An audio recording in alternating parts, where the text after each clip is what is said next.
আজকে আমরা যে বিষয়টি নিয়ে আলোচনা করব সেটি হচ্ছে সেকেন্ড সেমিস্টারের অন্তর্গত কোর্স 1.2.7 এর জিওগ্রাফির টিচিং স্ট্র্যাটেজি, তার মধ্যে হিউরিস্টিক মেথডকে নিয়ে আমরা একটু আলোচনা করব। হিউরিস্টিক মেথড বলতে যেটা বোঝানো হয় সেটি হচ্ছে মূলত আবিষ্কারমূলক পদ্ধতি বা আবিষ্কার পদ্ধতি। এই হিউরিস্টিক শব্দটা এসেছে মূলত ব্যুৎপত্তিগতভাবে একটা গ্রিক শব্দ হিউরিস্কো থেকে, যার অর্থটাই হচ্ছে টু ডিসকভার, অর্থাৎ আবিষ্কার করা। সমাজবিজ্ঞানে অন্তর্গত বিভিন্ন বিষয়ের মতন ভূগোল বিষয়টার প্রত্যেকটি ক্যারেক্টার্সগুলোকে ডিফারেন্টভাবে আইডেন্টিফাই করা এবং তার উপরে ভিত্তি করে নতুন কিছু একটা সিদ্ধান্ত গ্রহণ করা বা নতুন কোনো সিদ্ধান্তে সে উপনীত হওয়া, সেটা একটা আবিষ্কারের মতোই প্রায়। তো এটাকেই বলা হচ্ছে আবিষ্কার পদ্ধতি। মূলত H.E. আর্মস্ট্রং তিনি কিন্তু এই শিক্ষণের ক্ষেত্রে এই পদ্ধতির কথা মূলত প্রথম প্রয়োগ করেছিলেন। এখন আবিষ্কার পদ্ধতি হচ্ছে এমন একটা পদ্ধতি যেখানে কিন্তু শিক্ষার্থীরা অংশগ্রহণ করছে, শুধুমাত্র শিক্ষকের বিভিন্ন বিষয় বক্তব্যটাকেই শুনছে না বা শ্রবণ করছে না, সেই সঙ্গে সঙ্গে তারা কিন্তু পার্টিসিপেট করছে, বিভিন্ন রকম প্রবলেমগুলো সলভ করছে, সবটাই কিন্তু তার মধ্যে সম্পন্ন হচ্ছে। তো এই আবিষ্কার পদ্ধতির বিভিন্ন কতগুলো বৈশিষ্ট্য আছে। যেমন প্রথমেই বলি যে সমাজবিজ্ঞানের মধ্যে যদি আমরা ভূগোল শিক্ষণের ক্ষেত্রে আবিষ্কার পদ্ধতির কথা বলি, তাহলে এই আবিষ্কার পদ্ধতির মধ্যে দিয়ে কিন্তু বিভিন্ন স্থানে বিভিন্ন প্রকার মানুষের বসবাস, তাদের চিন্তাধারা, তাদের আচরণ, তাদের গতি প্রকৃতি, পরিবেশগত পরিস্থিতি, গোষ্ঠীগত পরিস্থিতি, সবটা সম্পর্কে একটা ধারণা কিন্তু গড়ে ওঠে এবং এই বিষয়গুলো কিন্তু অনেক বেশি শিক্ষার্থীকে প্রাসঙ্গিকভাবে কিন্তু বুঝতে সাহায্য করে। সেই সঙ্গে সঙ্গে ভূগোল বিষয়ের যে সমস্ত তথ্যগুলো আছে, সেই তথ্যগুলো শিক্ষার্থীরা কীভাবে কালেক্ট করবে, কীভাবে সেগুলোকে সংগঠিত করবে এবং সেই তথ্যগুলোকে তারা পরবর্তীকালে কীভাবে বা কাজে লাগাবে, কোন ক্ষেত্রে তারা প্রয়োগ করবে, সবটাই কিন্তু এই পদ্ধতির একটা উদ্দেশ্য। এক্ষেত্রে কিন্তু শিক্ষক কোনো কিছুই, প্রথমেই বললাম যে শিক্ষার্থীরা কিন্তু এখানে অংশগ্রহণকারী হিসেবেও ধারণা গ্রহণ করতে পারে। মানে শুধুমাত্র যে সেখানে এককভাবে শিক্ষক যা বলে যাবেন সেটাকেই তারা শুনবে, এমনটা কিন্তু নয়।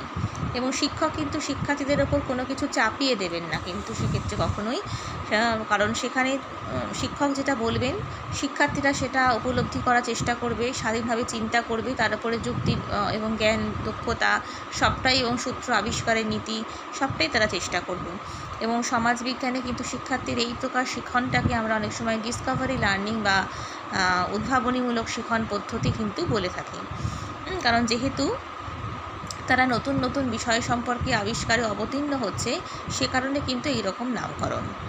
তো আবিষ্কার পদ্ধতির বিভিন্ন কতগুলো উদ্দেশ্য বা পারপাস নিশ্চয়ই আছে। প্রথমেই বলতে পারি এটা একটা কিন্তু অটো লার্নিং বলতে যেটা কী বোঝানো হচ্ছে, স্বশিক্ষণ পদ্ধতি, তাই তো, ব্যক্তিকেন্দ্রিক শিক্ষণ পদ্ধতি।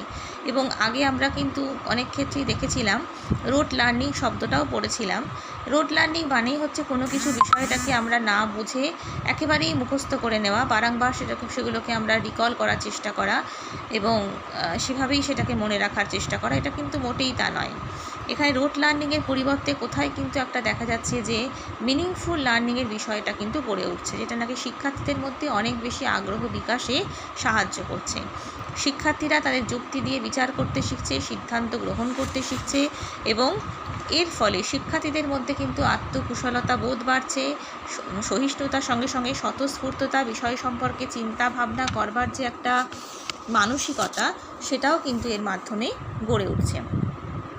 তো এখানে আমরা বলতে পারি যে এটা একটা সক্রিয়তা ভিত্তিক শিক্ষণের মাধ্যমে কিন্তু চিন্তন শক্তির বিকাশ করছে।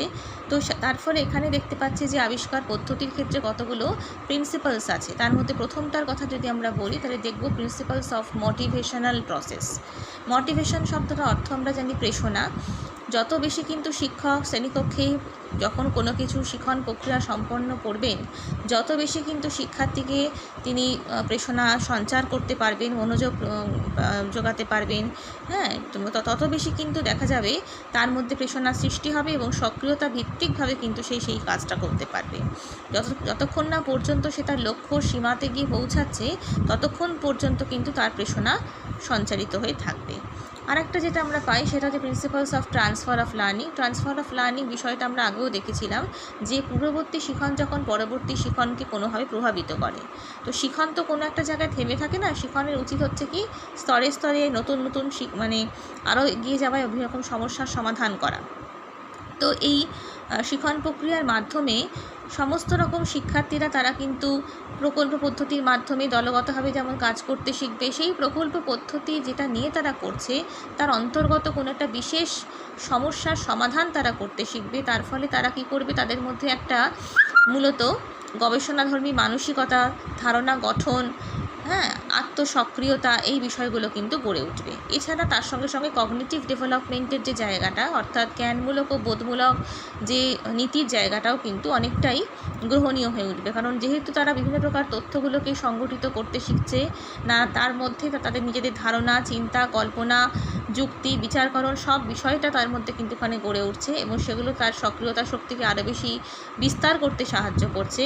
সেই জন্য কিন্তু বিমূর্ত শিক্ষণ পদ্ধতি, মানে মূর্ত শিক্ষণের সঙ্গে সঙ্গে বিমূর্ত চিন্তন ক্ষমতাও শিক্ষার্থীদের অভিষ্ট লক্ষ্য পূরণে সহায়তা করে। তার ফলে অবশ্যই কিন্তু কগনিটিভ ডেভেলপমেন্টের জায়গাটাও বা জ্ঞানমূলক বিকাশের জায়গাটাও কিন্তু গড়ে ওঠে।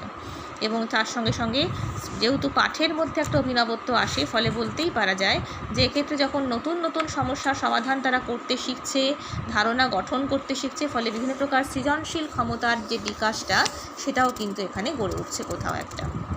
তো এগুলো কিন্তু ডিফারেন্ট টাইপ অফ কিন্তু আমরা প্রিন্সিপালসের কথা কিন্তু এখানে বলতে পারি। এবং সেখানে আমরা সবসময় দেখব যে আরোহী শিখন পদ্ধতি অর্থাৎ ইন্ডাকটিভ টিচিং প্রসেসের কথা বা প্রিন্সিপালস অফ ইন্ডাকটিভ প্রসেস এখানে দেখতে পাই, যেখানে শিক্ষক কিন্তু অবশ্যই ছাত্রছাত্রীদের সামনে বিষয় সম্পর্কে উপস্থাপনা করবেন এবং ছাত্রছাত্রীরা বা শিক্ষার্থীরা কিন্তু নিজের মতন করে চিন্তা করে বিচার বুদ্ধি দিয়ে বিভিন্ন স্থানে তথ্যগুলোকে তারা তথ্য সংগ্রহ করবে, হ্যাঁ, বিশ্লেষণ করবে, সমাধান চেষ্টা করবে, তবে সেটা কিন্তু গ্রহণ করবে।